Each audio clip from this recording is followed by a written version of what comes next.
All right, when you're hitting Kimura, so Kimura is a absolutely extremely good counter to a single, and how we can get rid of that counter, his Kimura counter, if I'm in great position, is with our backhand. So I always prefer, when I hit a high single, I prefer my backhand around the high shin, but there are several grips. There are those 3 grips of each one is independently good in its own right, but we're gonna say that we have a high single with the grip that you like. We're gonna look at how we use the backhand if Johnny goes and grabs a Kimura. Kimura is always an exceptionally viable counter, but here's what we can do if we stay in good position.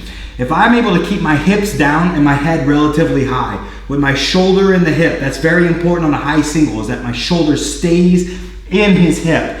Then we can take our right hand, the one that he's grabbing, I can take it down, use my inside hand to peel off his grip, and then here's what we'll do. We'll change. I'll take my right hand momentarily out so it's away from any Kimura grip, and then we can hit a Barzagar if we choose. When we hit a Barzagar, because his leg is inside my leg, I need to hit a back step. So I'm gonna back step, and then I'll have my right hand free because we kept it away from this grip, and then we go after the far knee.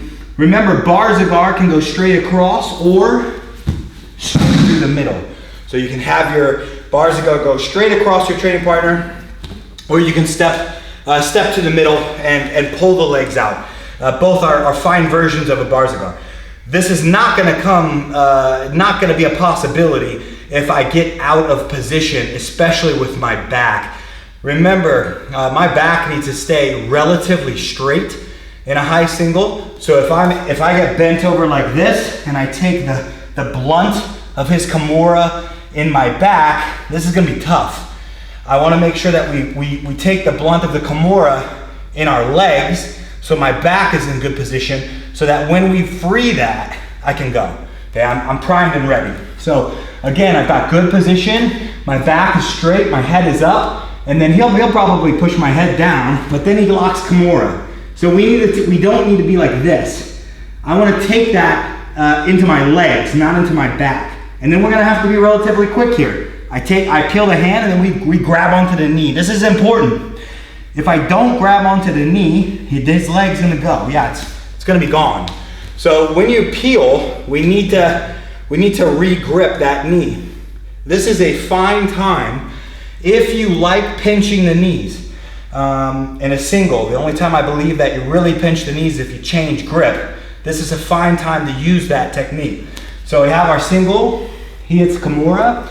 This is a very good time to keep your knees slightly together so that you can let go of the knee, free the hands, and then re-grab the knee. Because now when I step, my hand stays away from Kimura. I step back to free the leg, to bring it to the outside.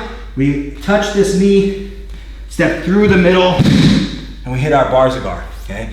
And Barzagar him through the middle, or like I said, you can walk straight in front of him. It's really up to you. The essential techniques that we have to make sure we keep a relatively straight back position and not a curved back position. It'd be tough to go through the middle without a straight back. The other thing is you can do, keep your knees bent to fight the grip, and then take your legs back out to a staggered stance when we're ready to Barzagar.